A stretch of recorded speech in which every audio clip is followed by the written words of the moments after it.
Paartii badhaadhinaan kun biyya bulchuu hin danda'u waayisa. Akka Koongireesii biyyoolessa Oromoo biyya bulchuu hin qabu jennee taman. Maaliif? Eenyutu isa filate? Eenyutu isa filate? Eenyutu bulchuu qaba?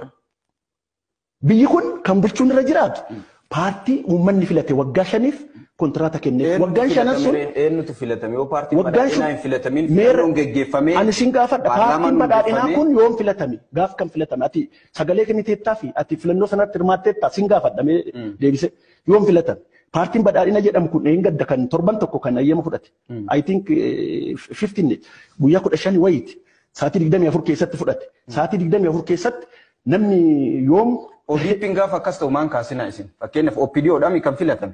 OPDO wajjin ikkoo falmaatti turre bara. Rakkinni keessan kana bu'aa kana immoo fiddaniitu. OPDO filatamee gaafa inni ODP ta'u waltajjii san irratti argamtanii gaafa inni hundeeffamu akkasii miti. Sirriidha. Haasaa taasisaa turtan. Sirriidha. Gaafa wanni kun sirrii miti maan jedhina.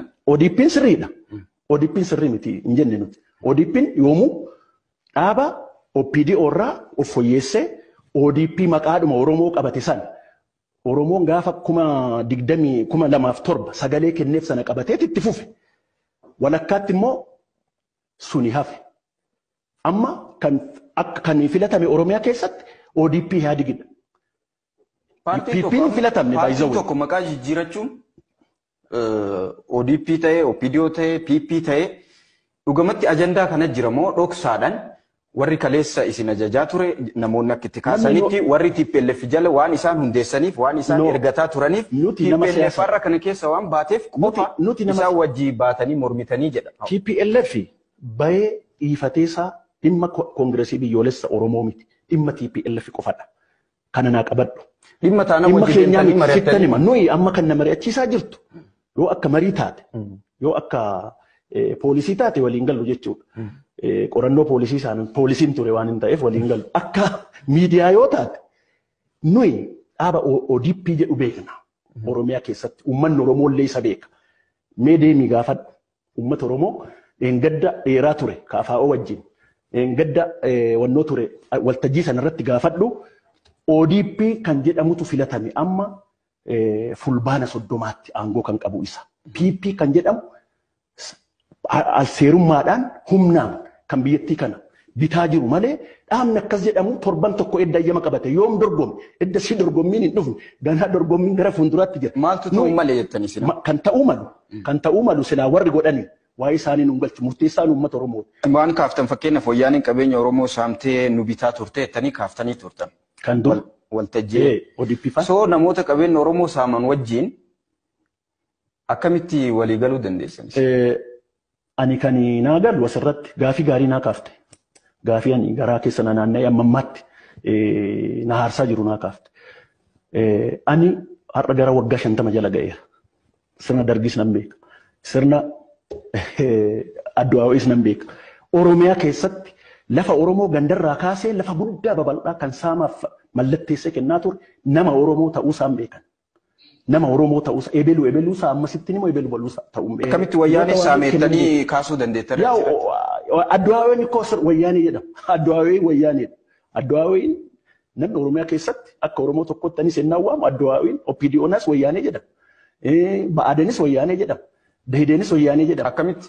Abbaan isaanii wayyaaniidha. Abbaan isaanii wayyaaniin ati abbaa keetiin waamamtaan isa abbaa kiyyaanii waamama. Abbaan keessan eenyu? Kan koo Tasfaayee Tuuliiti. Akka paartii kaabaa. Mararaa guddinaati. Otoo lakkaa'ame ani mararaadha. Paartii moo namoota dhuunfate amma danqaa kan taane tokko. Paartiin rakkoon qabu.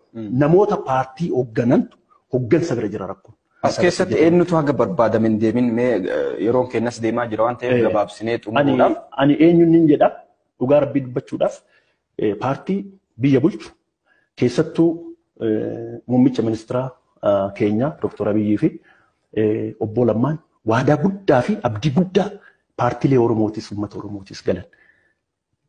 Paartii kam biiroo kamiyyuu naanna'iitii gaafadhu waan sun keessaa waan tokko hin dalagamne. Waan tokko hin dalagamne. Ishi foroomiin ati irratti hirmaatte sun foroomii sana irratti dubbanne sun baatii sadiin akka wal geenyu adeemsa keessa immoo akka tokko taanuuf walitti dhufne. KFO'nis hin jira, ABO'nis hin jira. Dura teenyee turre. Maaliif hafe? Edda siyoo gaaddisa Oromoo jedhanii hafe. Eddasii dhaabni ODP gara badhaadhinaatti jijjiirame sadan isaanii garuu hin jiru. Inni sin hafe isa kan nu dubbisu. Kun hundumtuu kan calqaban yoo hafe yoom walii gal fuulduratti filannoon nu eeggata. Filannoon sun waan ta'u hin beeknu. Filannoon kun seeraan gaggeeffame, heeraan gaggeeffame, seera boordii filannoof seera biyyatti irratti hundoofne, naamusaaf tasgabbiin gaggeessine, abbaa uummanni filate sanaaf ittiin beekumsa kennine mana keenyatti deebi'uun dirqama keenya akka ta'u irratti walii galuu qabna. Biyya jeequu irratti walii galuu qabna. Egaan kabajamtoota daawwattoota dubbii jabduu OBN turtiin durataa koongirasii biyyaalessa Oromoo obbo Tolosaa Tasfaayee wajjin taasifne kana fakkaata. Torban keessummaa biraa qabannee walitti kan deebinu ta'a. Hanga torbaanitti torban gaarii isinii jedha. Obbo Tolosaa Tasfaayee durataa koongirasii biyyaalessa Oromoo as istiidiyoo keenyatti dhuftanii turtii kanan waliin taasisuu keessaniif maqaa daawwattoota keenyatiin hedduu isin galateeffadha. Anillee isin galateeffadha. Carraa kana waan